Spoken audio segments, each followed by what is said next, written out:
Whatever you feel about MLS or professional soccer, I can promise you, you will feel differently after this video. How is not for me to guess, but you will feel differently. The Bronx. New York City in its purest form. Trains hang like a canopy over the urban jungle. Each one passing feels like a slow heartbeat. It reminds you exactly where you are. Bricks and grime and graffiti make it look like a movie set you've seen before. Except this isn't a set. This is the real thing it's based off of. It's a place I am scared of, in a good way. The fear that comes from not understanding something so completely that you have to just walk straight into it. So we did.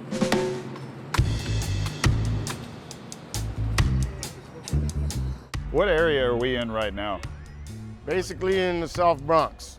Heights, Morris Heights. Then what's Morris Heights like? What's the perception of Morris Heights? Baseball, soccer, and skateboarding.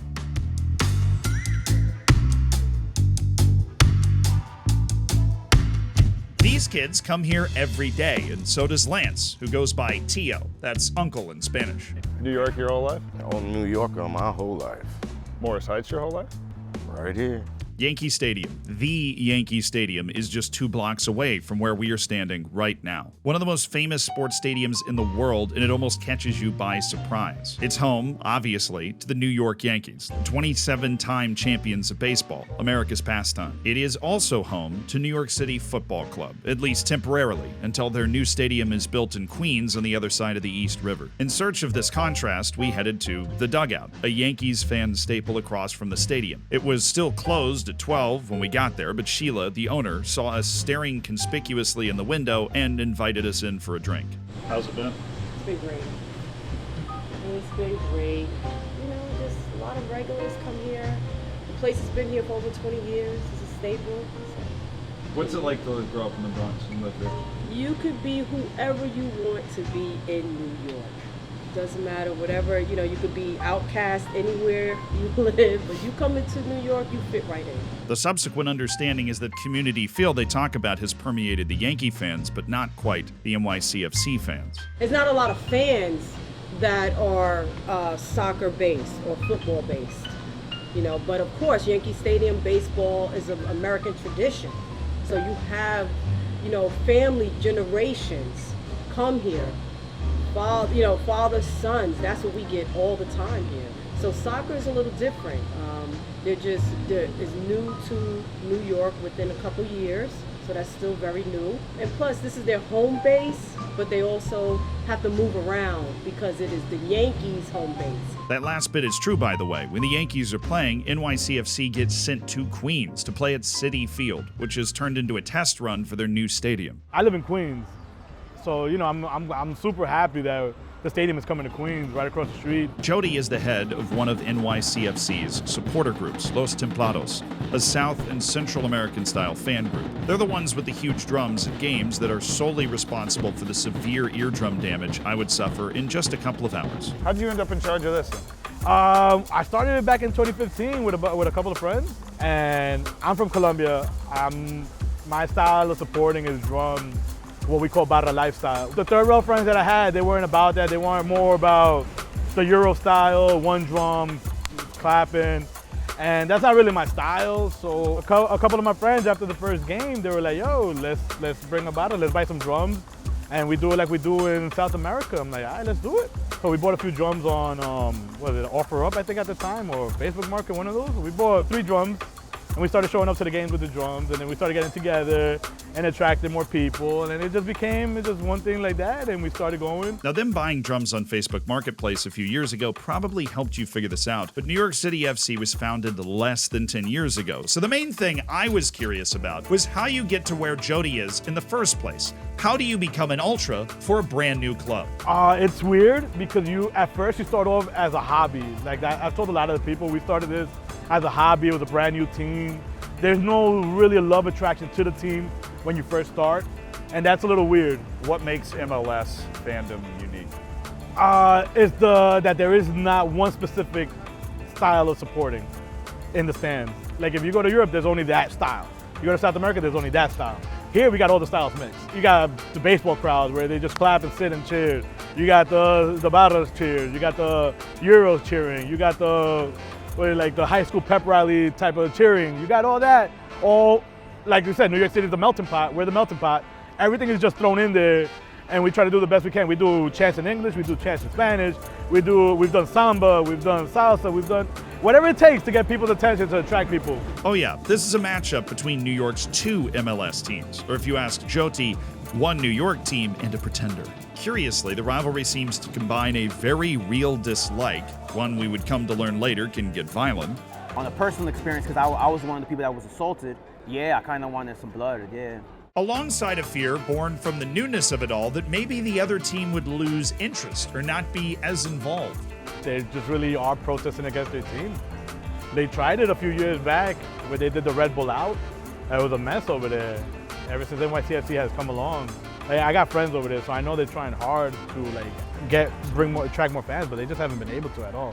Those fears seem to be well-founded for NYCFC, too. Jody told us there would be a fan march happening soon. Los Templados were in place preparing the drums, but only a few dozen fans were milling about on the strip of bars near the stadium, most of them of the pep rally variety Jody had described. But I was told there would be flares and banners and songs. Then, as if they walked straight out of the steel and brick around us all, the full force of NYCFC fandom appeared at the end of the block. The mood was almost uncomfortably intense. Some eyes darted around anxiously for reasons we would come to learn later. But the noise rose, and it rose, and it rose, and I was swept up in a natural, slow-moving wave led by some dude with a megaphone.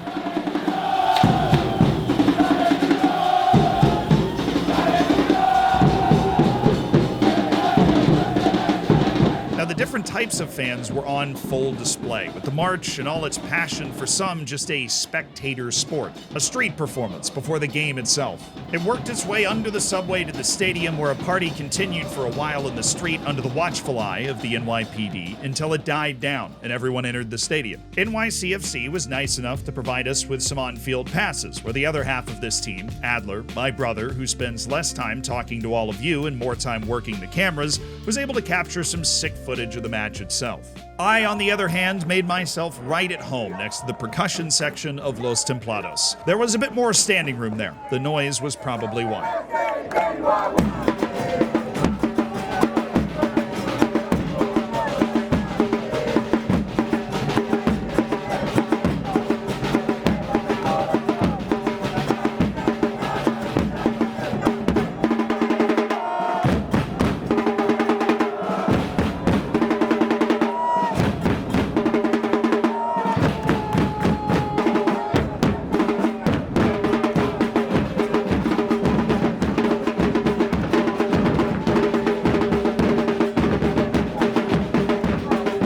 The beer had now been flowing for some time. This guy really wanted to show off his NYCFC tattoo. The away end was light as Jody predicted, but NYCFC was in full throat with a familiar refrain.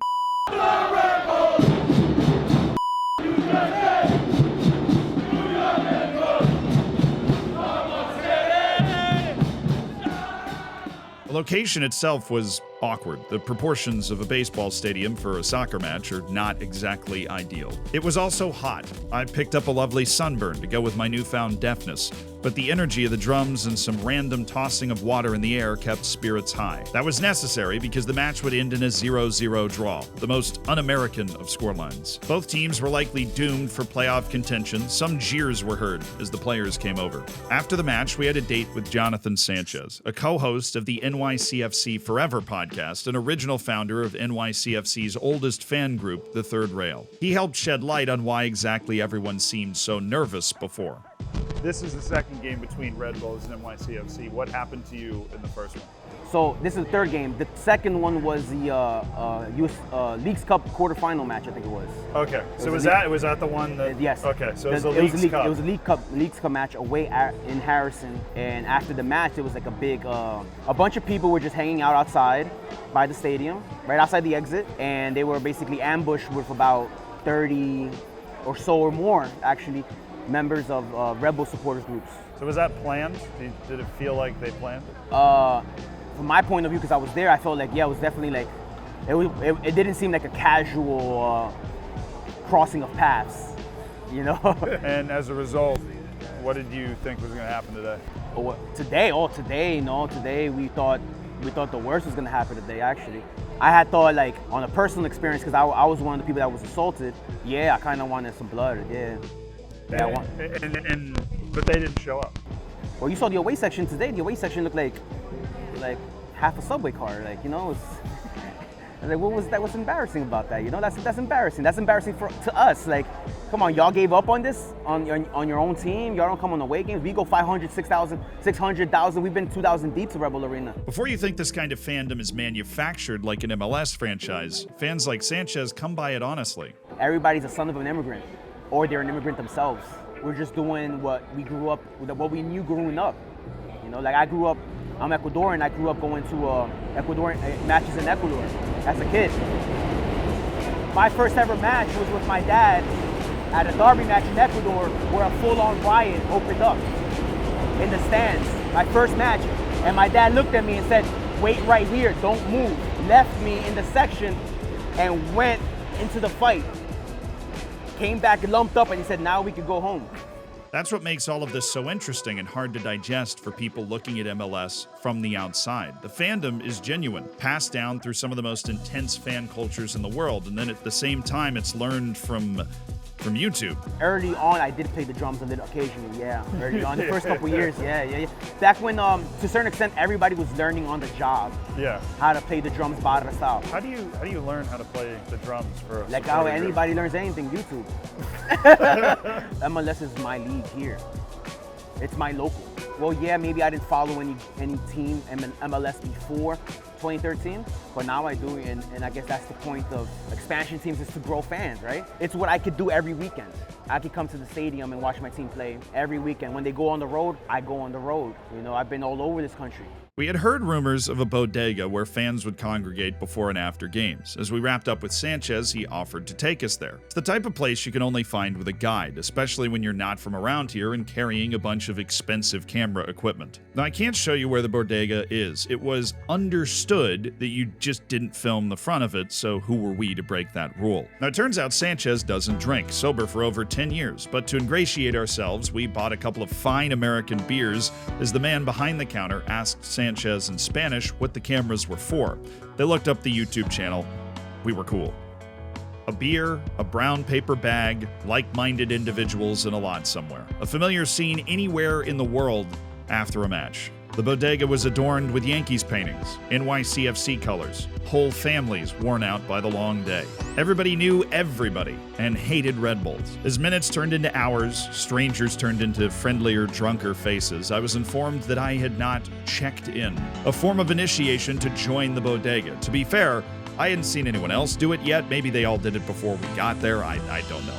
My old fraternity instincts kicked in, and boom, I was one with the bodega too. A part of a community that 10 years ago didn't exist. I think once we move to Queens, I think there's going to be a period where a massive explosion of fans. So the team's much more New York City than... Right. There's a lot of people from Westchester, Connecticut, and Queens, Brooklyn. The great debate around MLS fandom is how plastic it is. These actions, no matter how similar they may seem to fans around the world, how could they possibly be genuine? Well, does it matter? At a certain point, intent fades away, and what's left is what you can see, what you can feel. People looking for a club to make an outsized part of their whole personality in the best possible way. Honestly, just the fact that we exist. Like, I know it sounds crazy that I said that, but like, people don't even, like, people literally ask me, oh, what's that? Like, and that's fine, I get it, we're in the growing stages, but we exist, New York City FC exists. There's a lot of good people out here with a lot of good things to just say and have a good time. Like, we're all out here, we'll have a home in Queens soon, it's lit, and I just have to say one more thing, yo, the Red Bulls. I despise those New Jersey